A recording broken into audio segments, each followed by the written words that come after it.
बहुत से ज्ञानी जन निर्ध्यान होने की विधियां बताते हैं, तो कुछ ध्यान करने की विधियां बताते हैं। कुछ लोग बताएंगे कि ध्यान लगा लो कहीं किसी चीज में और वहां से तुम्हें ईश्वर प्राप्त हो जाएगा। तो कुछ लोग कहते हैं कि ध्यान में तो ईश्वर ही नहीं है, निर्ध्यान में है, निर्ध्यान को साधो तब ईश्वर मिल जाएगा। तो कुछ लोग कहते हैं कि शून्य की साधना करो, जैसे कि नागार्जुन ने शून्यता का सिद्धांत दिया था, तो उसमें भी ईश्वर को ढूंढते हैं, किंतु शून्यता का सिद्धांत पर की जाने वाली साधना भी अनंत सिद्धियां तो दे देगी, लेकिन तब भी उस ईश्वर से दूर ही रहते हैं। लेकिन ये कहना कि ईश्वर से दूर हैं यह भी गलत है, क्योंकि ईश्वर तो हमेशा से मिला ही हुआ है।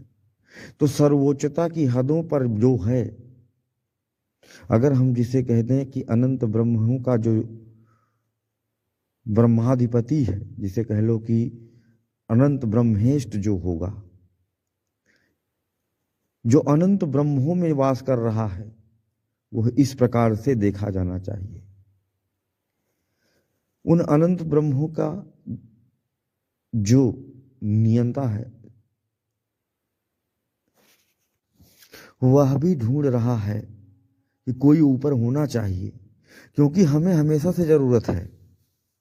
अगर हम सारे ब्रह्मांडों के ब्रह्मांडाधीश भी बना दिए जाएं, हमारे पास अनंत शक्तियां हो, अनंत गति हो, और हमारी इच्छा से अनंत ब्रह्मांडों में सब कुछ होने लगे, तब भी हम बोर हो जाएंगे। हम ऐसे हैं, हमें उस समय फिर से ईश्वर की आवश्यकता पड़ेगी ही, क्योंकि हम हमेशा से उसे चाहेंगे ही कि कोई हो बाहर, कोई हो जो हमसे बाहर हो, कोई हो। अगर आपकी हदें अनंत तक फैल जाएं, यह होगा तो तुम मिट जाओगे।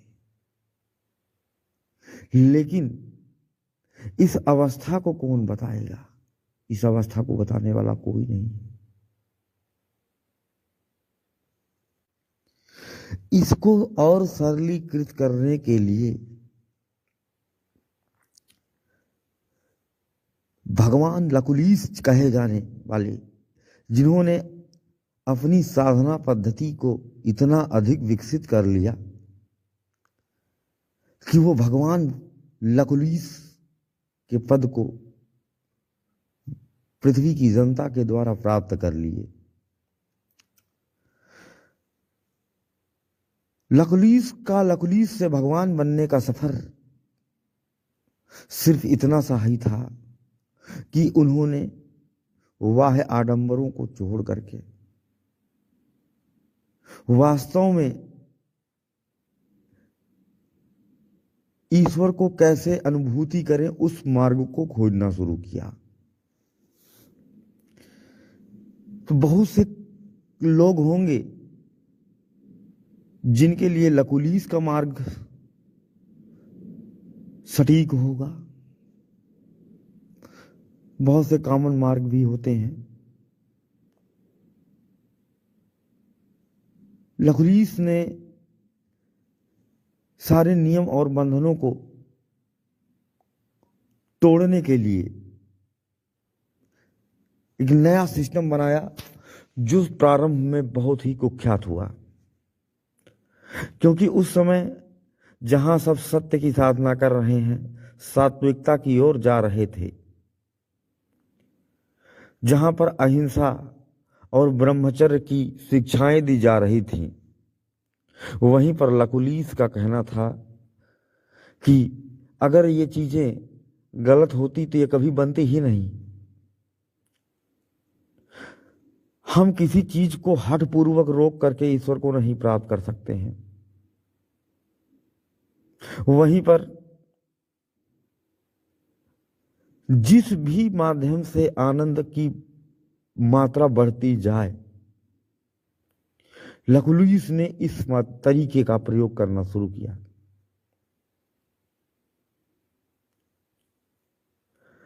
तो भगवान लकुलिस के द्वारा जो नियम पद्धति प्रारंभ की गई, शैव धर्म की प्राचीनतम धर्म साधना पद्धति में से है, और पाशुपताद धर्म जो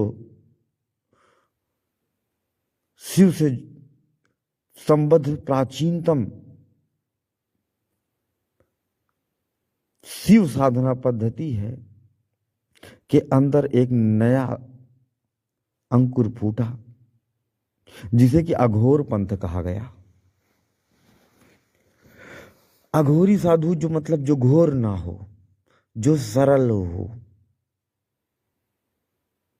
लेकिन जिन्हें सामाजिक नियम और बंधन कहते हैं वो उससे परे हो। साधना करना कठिन होता है, साधना न करना सरल है। ऐसे ही जब तब ध्यान कठिन है, यह ना करना जिसमें सरलता लग रही, पहले तो वो करा। तो अघोर जो घोर ना हो।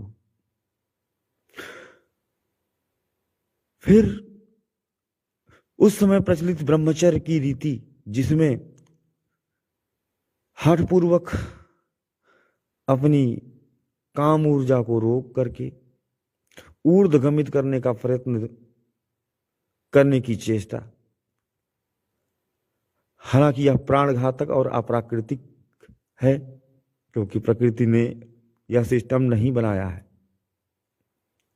तो बहुत से ऐसे साधक जो काफी चर्चित भी रहे, वो हृदयाघात के या ब्रेन हेमेज के शिकार हो गए। तो लकुलिस ने इसको भी तोड़ा। पंचमकार, हर वो रीति, हर वो नियम जो समाज के द्वारा बनाए गए थे, उसने तोड़ दिए। क्योंकि नियम मानना आसान नहीं होता है, किंतु नियम तोड़ना आसान है, सहजता है। नियम तोड़ दिए और देखते ही देखते लकुलिस के करोड़ों फॉलोवर्स हो गए। धीरे धीरे वो भगवान हो गए, क्योंकि जब हम अज्ञान से ज्ञान की ओर होते हैं तो उस मार्ग में बहुत सारी सिद्धियां, बहुत सारी शक्तियां अनायास ही प्राप्त होने लगती हैं, जिन्हें एक प्रकार से आप ईश्वर का उपहार भी कह सकते हैं। इस यात्रा में आपको प्राप्त होती है। कुछ मनमुखी गुरु लोग जो कहते हैं कि हम बताते रहें साधना, ये बताएंगे ईश्वर के बारे में, अनंत के बारे में बताएंगे, लेकिन वो आपको बांधने का प्रयत्न करेंगी, और बंधने में हमें कभी सहजता ही नहीं रही है। हम हमेशा से खुलना चाहते हैं, हम हमेशा से आनंद चाहते हैं, हम हमेशा से अमरत्व चाहते हैं, हम हमेशा युवान रहना चाहते हैं। और यह दशा तो केवल ईश्वरीय है।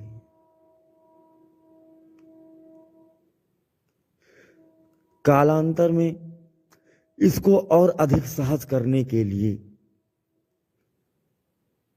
श्री मत्स्येंद्रनाथ द्वारा एक नए पंथ को चलाया गया।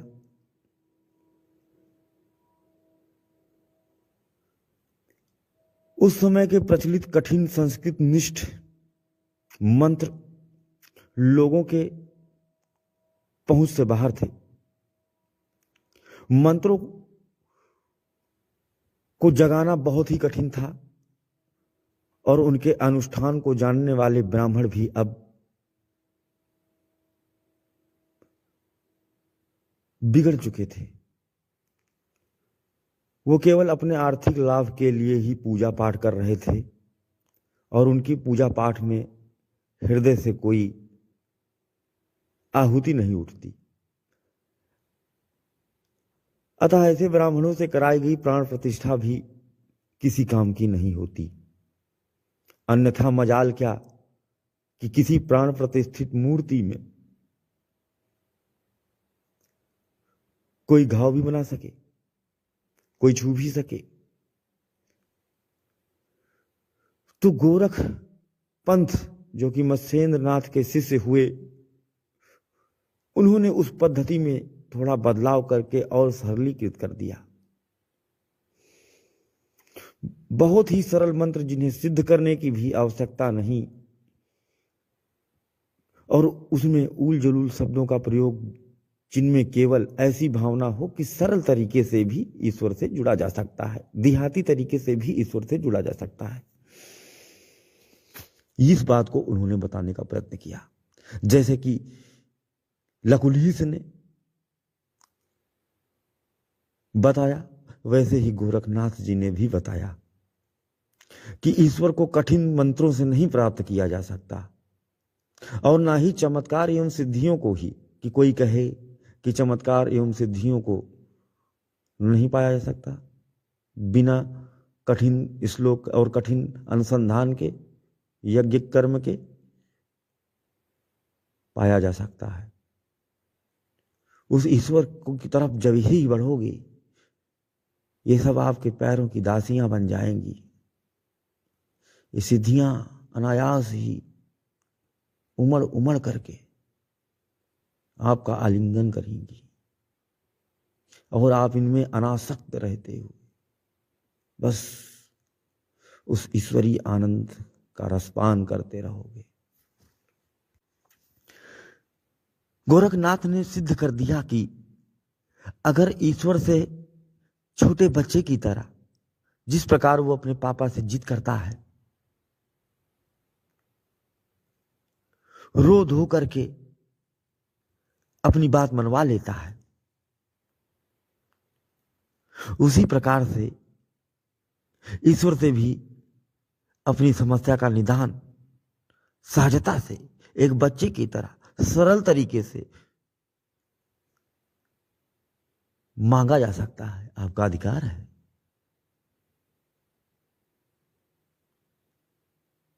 तो ईश्वर सहजता में है, सरलता में है। मैंने ये जो दो उदाहरण बताए, ये दो वो सहज तरीके हैं जो कि दो अति प्रसिद्ध मार्गदर्शकों द्वारा खोजे गए। तो तरीके अनंत हैं। आपके लिए कौन सा तरीका जिसमें आपको आनंदानुभूति अधिक हो रही, बस उसे ही पकड़ लीजिए।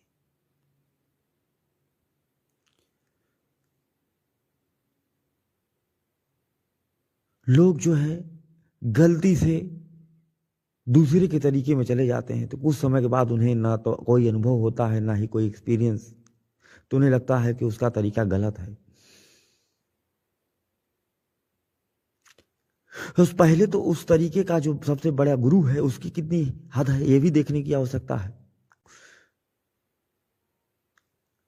जैसे उदाहरण की बात करें तो भगवान लकुलिस के पास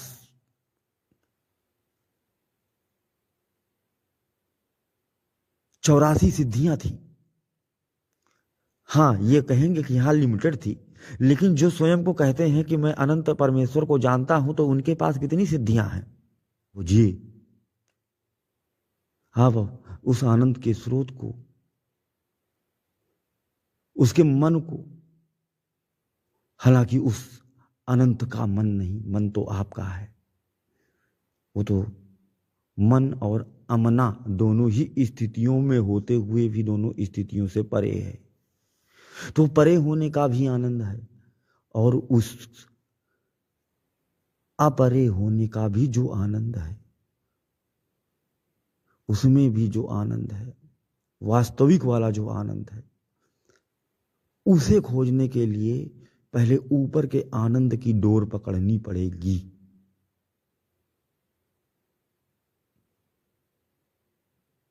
अगर आप कोई मिठाई खा रहे हैं तो पूरी तरह से उस मिठाई को खाइए, गहराई से खाइए, स्वाद के साथ खाइए, उसके पूरे आनंद को खींचिए। देखिए कि उस मिठाई में परमात्मा कितने आनंद तक समाया है। खोजिए, देखिए इसमें इस तरह से खोजना है तो खोजिए, खोजना नहीं है, पहले महसूस करना शुरू करिए। पहले तो ढूंढिए कि आपको कैसे आनंद की प्राप्ति हो रही।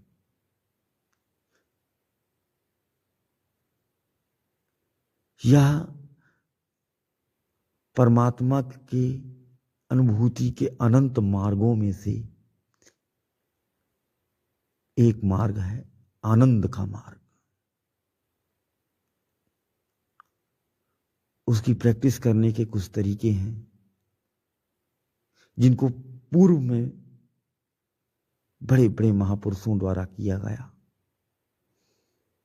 और कालांतर में नए नए तरीके नए नए महापुरुषों महाज्ञानियों के द्वारा खोजे भी जाएंगे। कोई भी गलत नहीं है, गलती हम करते हैं। हमें जब किसी के तरीके समझ में आ जाते हैं जिसमें आनंद आने लगता है तो हम कहते हैं हाँ ये सही है, सब सही है। आपको क्या अच्छा लग रहा है, आपको किसमें संतुष्टि आ रही, वही तरीका आपके लिए नियोजित है।